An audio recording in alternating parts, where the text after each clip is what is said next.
Assalamu alaikum, dear students.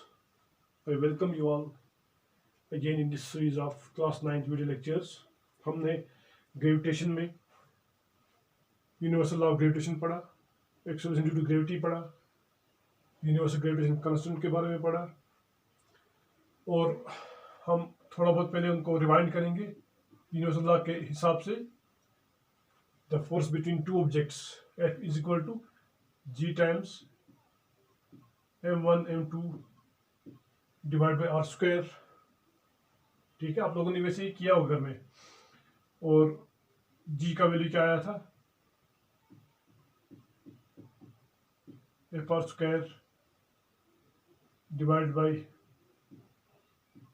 M1 M2 small G acceleration due to gravity का value क्या आया था?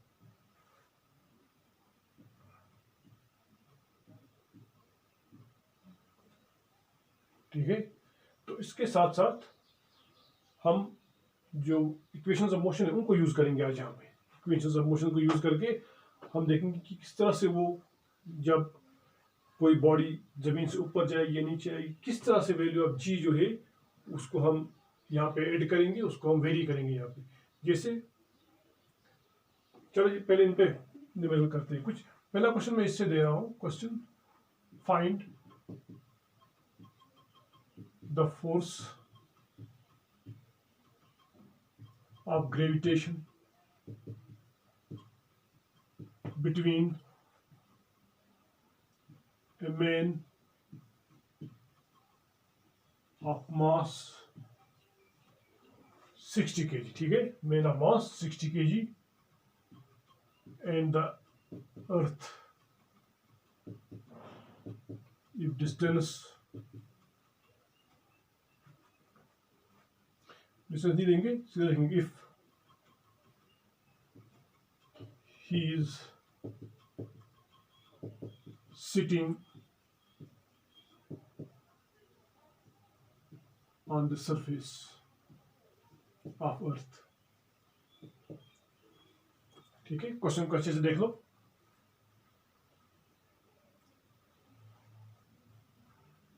यहां पे हमें पहले हम देखेंगे गिवन क्या है.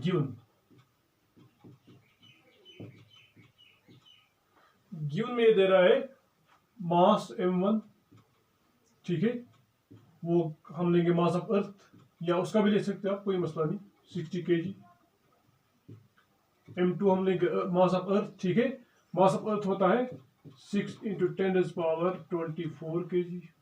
ये दिया हुआ है और हमें डिस्टेंस दी हुई है. अगर आप अच्छे से देखोगे तो डिस्टेंस क्या है? मेन जो है ऐसे ये अर्थ है, मेन इज सिटिंग हियर. तो ये डिस्टेंस किसके बराबर है? It is equal to the radius of the earth. तो अर्थ का रेडियस है वो कितना होता है? Radius of earth is equal to 6.4. इन यूनिट्स को याद रखा करो. 10⁻6 मीटर्स. सारे वैल्यूज पुट करो इसमें. Therefore using Newton's law of gravitation. ठीक है, F is equal to G times M1 M2 by are square. G का वैल्यू पहले से ही पता है आपको, पुट करो वैल्यूज को. G 6.67 × 10⁻11. M1 60, M2 6 × 10⁻24 divide by are square minus 6.4 × 10⁻6 whole square. ये हमारे पास इक्वेशन बनती है. देखो यहाँ पे क्या करना है. यहाँ पे आपको दो चीजों का ध्यान रखना है. फर्स्टली कि जो ये माइनस जीरोस है, ऊपर वाले जो माइनस जीरोस है, ये इन प्लस जीरो से कट जाएंगे, माइनस हो जाएंगे. ठीक है, यानी 24 में से 11 निकालने मुझे, वहां बचते हैं 13. इसी तरह से जो निचले ये जीरोस हैं, ये वाले जीरोस, इनको अगर मैं ऊपर ले जाऊंगा तो माइनस बनेगा. अगर यहीं पे काटूंगा तो इनको प्लस वालों से काटना है. निचले जीरोस को प्लस वाले जीरोस के साथ काटना है, माइनस के साथ नहीं. ठीक है, यानी मैं इन जीरोस को इनके साथ काटूंगा. अब मसला ये कितने जीरोस हैं? क्या मैं 6 6 36 करूं या 2 6 12 करूं? ठीक है, तो जो रूल्स है, रूल्स के मुताबिक मैं इसको 2 × 6 करूंगा. 2 6 12 करूंगा मैं इसको. ठीक है, इसका स्क्वायर इन दो का मल्टीपल। तो यहाँ पे ये गलती नहीं करना, 6 6 36 नहीं रहना। तो ये कुछ चीजें जो आपको समझनी है, बस इसके बाद आप कर सकते हो। पहले मैं इसको सॉल्व करूंगा, बाकी ऊपर वाला इसी तरह रहेगा।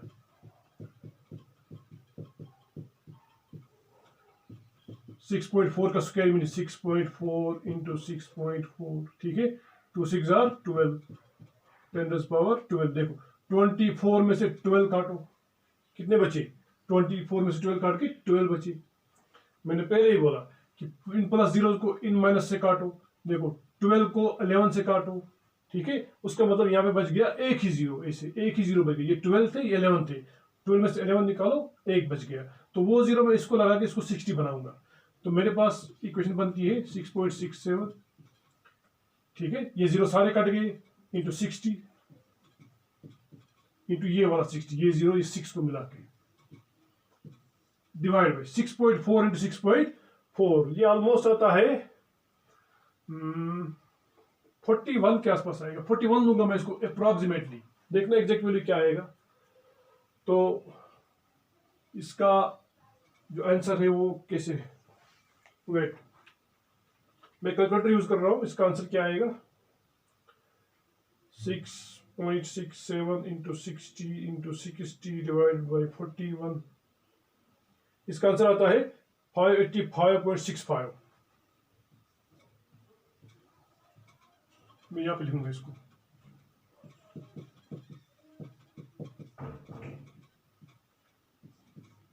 फोर्स है तो यूनिट क्या आएगी? Newton. Unit of force is Newton. तो वीडियो पॉज करके इसको आप लिख लेना अच्छे से।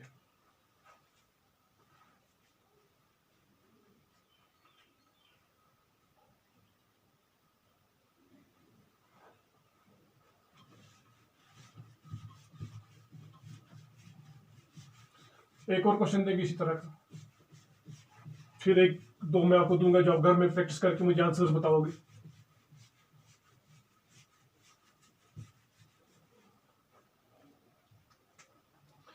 इसी तरह से 2 stones of mass 5 kg each, दो स्टून है, दोनों का मास 5 kg है, separated by r separated by a distance of 2 meters. Find the force, सीधा लिखूंगा, force of gravity लिखूंगा, find the force between them, इनमें फोर्स ऑफ अट्रैक्शन कितना होगा, find the force of attraction between them. Answer फिर से वही, m1 5 kg, m2 भी 5 kg, क्योंकि दो स्टून जो है दोनों का मास जो है वो 5 kg, ठीक है। डिस्टेंस कितनी है? r 2 मीटर, और साथ ही साथ g मुझे पता है, इसका वैल्यू पहले से ही, ये आपको पहले से ही पता है इसका वैल्यू। हाँ, 6.67 10⁻11 न्यूटन मीटर स्क्वायर पर केजी स्क्वायर। वही फार्मूला यूज करो, फिर से यूज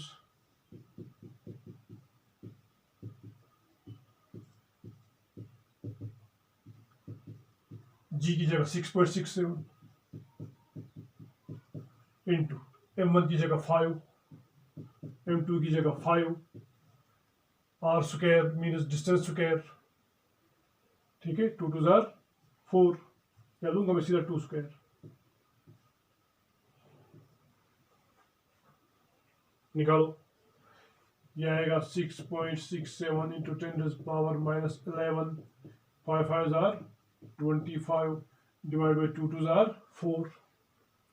अब यहाँ पे क्या करूंगा, जो जीरोस हैं इनको मैं कुछ नहीं कर रहा हूँ, ये -11 को इसी तरह रखूंगा। मैं क्या करूंगा, 6.67 को 25 से मल्टीपल करूंगा सीधा, और डिवाइड करूंगा 4, ये जीरो इसी तरह रखूंगा मैं। देखिए क्या आएगा,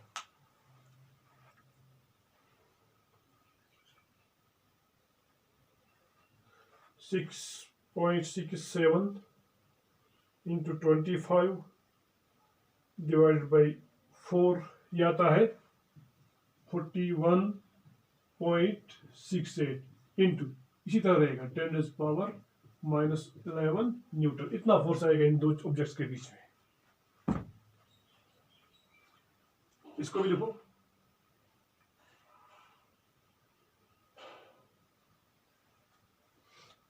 अब एक और क्वेश्चन करेंगे यहीं पे।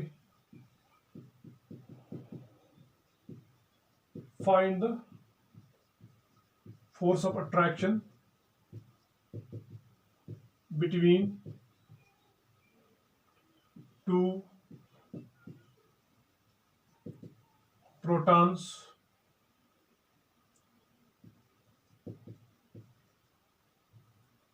सेपरेटेड। दो प्रोटॉन्स के बीच में, प्रोटॉन जो है वो न्यूक्लियस के अंदर होते हैं, उनके बीच में डिस्टेंस है separated by a distance separated by a distance of 1 femtometre. ठीक है, 1 फेम्टोमीटर। जो फेम्टोमीटर होता है it is a unit of distance, लेकिन बहुत छोटी डिस्टेंस, जो न्यूक्लियर डिस्टेंस है उनको मेजर करते हैं इसमें। तो यहां पे बोलूंगा मैं आपको कि 1 फेम्टोमीटर जो होता है that is equal to 10⁻⁻15 metre. ठीक है, इतना याद रखो।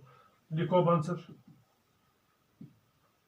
m1 m2 कितना है? तो m1 m2 जो है that is mass of proton, ये आपको पता होनी चाहिए।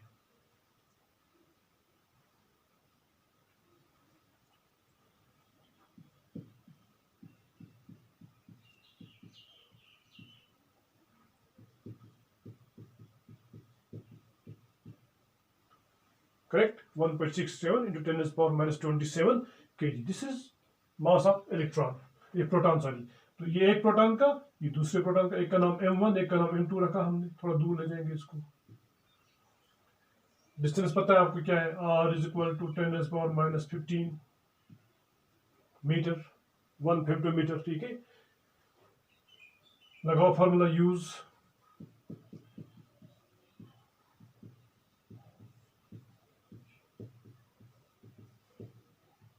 जी 6.67 इंटू 10⁻⁻11। ठीक है, m1 हो गया ये 1.67 इंटू 10⁻⁻27। m2 फिर से वही है, क्योंकि दोनों प्रोटॉन सेम होंगे, मास सेम होगा, divide by distance 10⁻⁻15 whole square. फिर से वही जो मैंने पहले क्वेश्चन में दिखाया था, इसको मल्टीपल होगा, 2 15 30। ठीक है, तो यहां पे मुझे आते हैं 30 जीरोस, -30 जीरोस। ठीक है, ऊपर भी क्या है? माइनस माइनस माइनस हर जगह है। ठीक है, तो जैसे ही मैं इन जीरोस को ऊपर चढ़ाऊंगा तो ये हो जाएंगे प्लस। ठीक है, तो ये होगा 10 टू द पावर, ये 10⁻⁻30 है, ऊपर जाके होगा ये +30।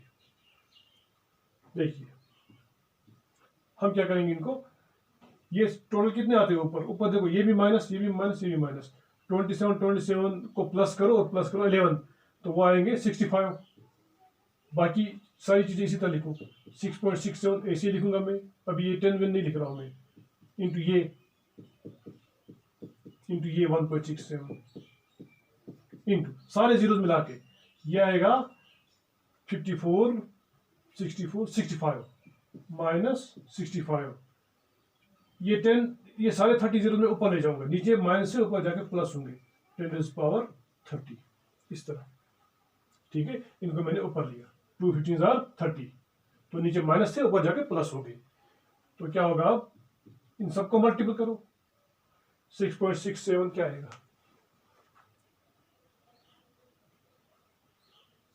6.67 इंटू 1.67 इंटू 1.67, यह आता है 18.60।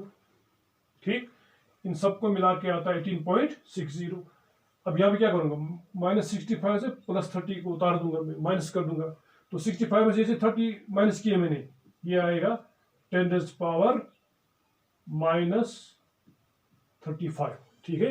65 में 30 जैसे माइनस होंगे 35 आएगा आंसर। बड़ा 6 माइनस है तो आंसर जो है उसमें भी जो 35 है उसकी जो सिंबल है वो रहेगी माइनस, ठीक। अब एक और लेते हैं क्वेश्चन, एक अब घर में करना। आपको होमवर्क दूंगा और उसके बाद कमेंट्स में मुझे लिख लेना इसका answer.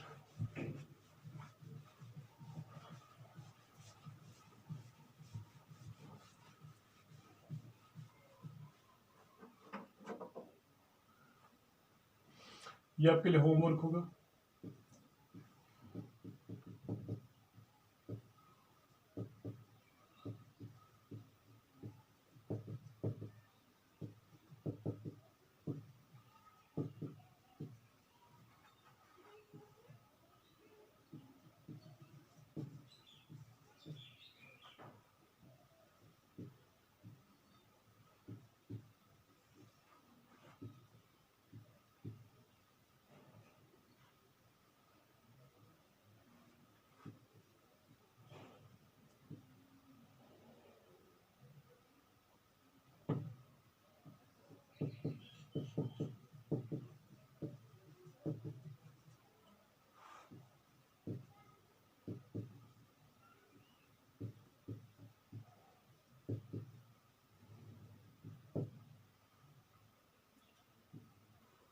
Find the force of attraction between object of mass 1 kg and the earth. आपको पता है यहाँ पे m1 इसका लो या इसका लो, अर्थ का मास पता है 6 × 10⁻24, ठीक है। m2 इसको लेना और फिर जो डिस्टेंस है r वो आएगा radius of the earth, because ये बॉडी जो है ये जमीन के ऊपर बैठी है इसे इस जगह पे। So distance is equal to radius of earth, जैसे मैंने पहला क्वेश्चन समझाया था। तो इसका आंसर आप मुझे बताएंगे कमेंट्स में आके, ठीक है। अब थोड़ा और इसको चेंज करेंगे। फोर्स आपको समझ में आया होगा किस तरह निकालते हैं। अब देखो जो इक्वेशन ऑफ मोशन है वो किस तरह चेंज होती है। जब हमने इक्वेशन ऑफ मोशन पढ़ा था, अब मैं इसको भी हटा रहा हूं। इक्वेशन ऑफ मोशन हमने लिखी थी पहली v is equal to u plus at। ये तब था जब बॉडी जो थी वो एक स्ट्रेट लाइन में चलती थी। अब यहां पे क्या हो रहा है, जो भी चीज है उसकी डिस्टेंस को, उसकी वेलोसिटी को, उसके टाइम को हम मेजर करते हैं जमीन से ऊपर जाते हुए या जमीन के पास आते हुए, नीचे आते हुए, ठीक है। सो यहाँ पे ऐसे नहीं, लीनियर जो वेलोसिटी का कंसेप्ट है, मोशन 1 डायमेंशन वो नहीं है। यहाँ पे जो है मोशन जो है वो इस वक्त उसकी जो सिचुएशन है वो चेंज हो गई है। इस वक्त बॉडी जो है या तो जमीन से ऊपर जा रही है या जमीन की ओर आ रही है। ये इस वक्त एक ही जगह जी आएगा, क्योंकि यहाँ पे एक्सेलरेशन किसकी वजह से, बिकॉज ऑफ ग्रेविटी। तो हम एक्सेलरेशन नहीं, एक्सेलरेशन ड्यू टू ग्रेविटी लिखेंगे, यानी ए को मैंने जी से चेंज किया। इक्वेशन वही है, v is equal to u plus at। यहाँ पे हो जाएगा v is equal to u plus gt। तो ये हम यूज करेंगे फार्मूलों में। दूसरी इक्वेशन क्या थी, ये जब हमने मोशन पढ़ा था। तो यहाँ पे s को s भी लिखो या s को h लिखो, क्योंकि यहाँ पे डिस्टेंस ऐसे नहीं है, यहाँ पे डिस्टेंस क्या है, in the form of height obtained. तो s लिखो या h लिखना, 1/2 a है, a को g लिखूंगा मैं, t को t ही आएगा। दूसरी हमने ये लिखी थी,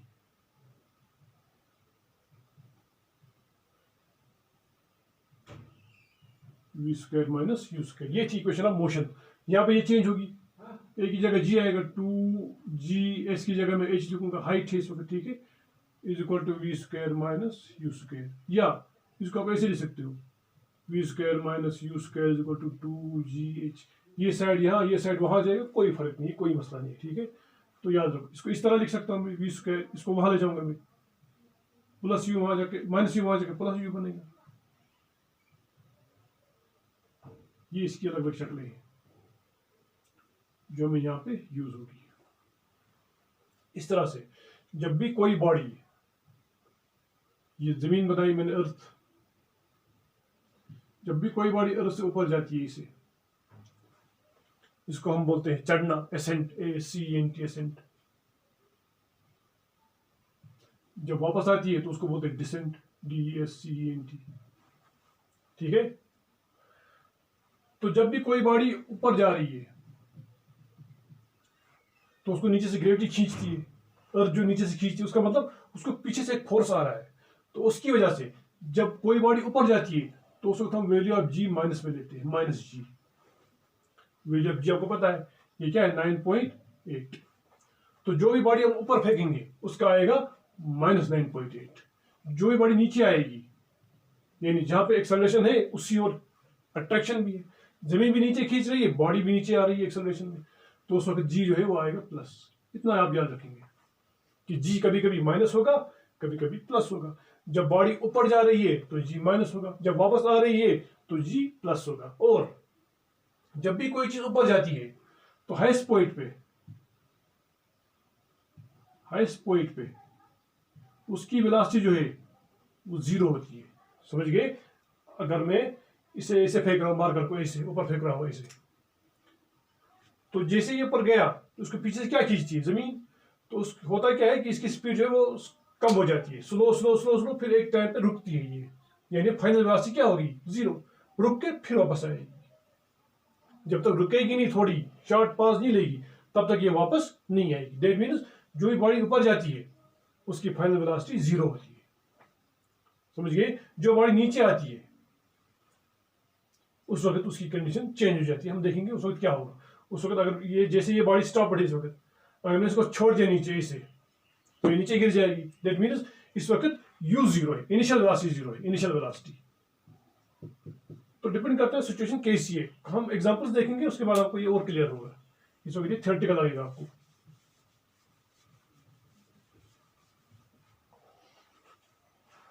चलिए क्वेश्चन लेते हैं।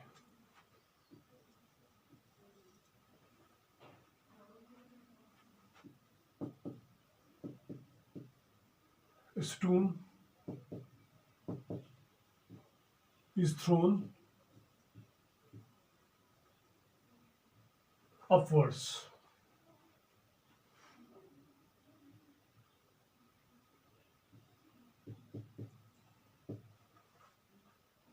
with a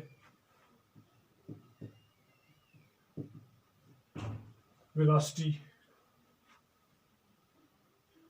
मैं लिखूंगा मैं इसे with a zero initial velocity, zero initial velocity इसकी। ठीक है, find it is velocity at t is equal to 2 seconds, b पर t is equal to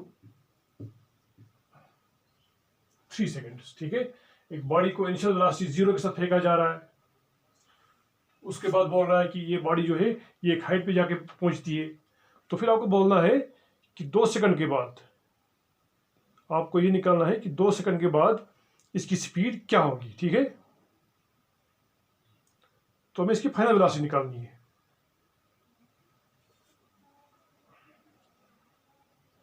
उनमें से कोई फार्मूला लगाओ। देखो हमारे पास गिवन क्या है, उसके बाद आपको समझ आएगा कि हमें कौन सा फार्मूला लगाना पड़ेगा। उनमें से given u is equal to 0, g is equal to 9.8। ठीक है, ऊपर फेंक रहा हूं इसको तो -9.8। अच्छा, और क्या निकालना है, इनिशियल वेलोसिटी। अच्छा, निकालना क्या है, टाइम दिया है। पहले टाइम क्या है, ए पार्ट में t is equal to 2 second. ठीक है, लगा दो formula, v is equal to u plus G T. v is equal to u zero है, ठीक है, g -9.8 है, इंटू t क्या है 2 इंटू ये आएगा 19 पॉइंट समथिंग आएगा ये। ठीक है, 19 पॉइंट समथिंग। देख लेना चेक करके इसका क्या आंसर आता है, मीटर पर सेकंड। इसी तरह आप t is equal to 3 seconds को यूज करोगे पार्ट बी में।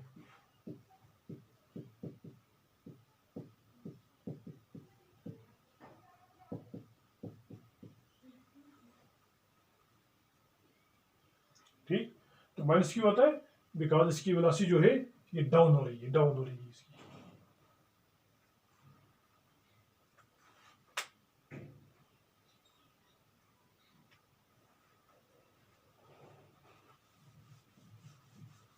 आंसर निकालना दोनों के, हाँ, बड़ा मसला नहीं है। अब एक और इसी पे न्यूमेरिकल करेंगे हम। HC वर्मा टाइप की न्यूमेरिकल है।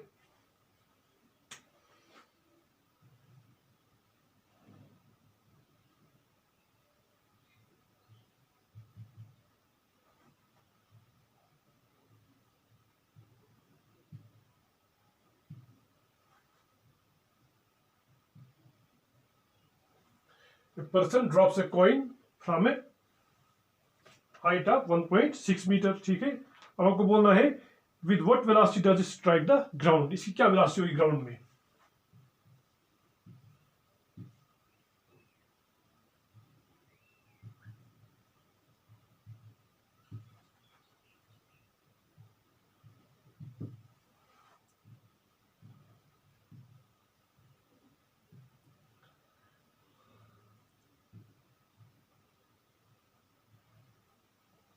ठीक है, एक बंदा जो है वो अपने हाथ से एक सिक्का, एक कॉइन जो है वो गिरा रहा है।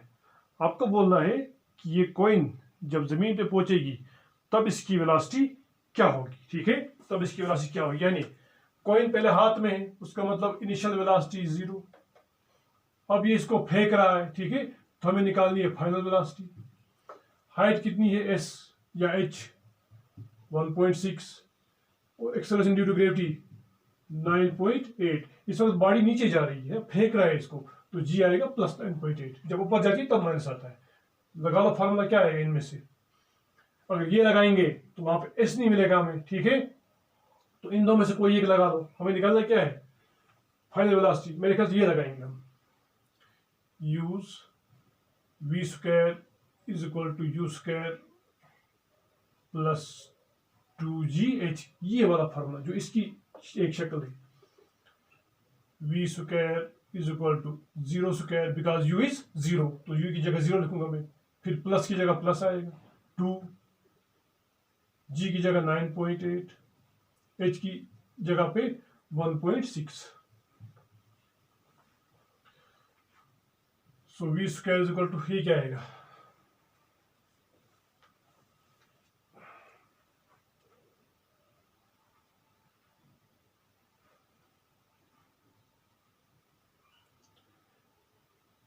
Nine point eight into 2 into 1.6,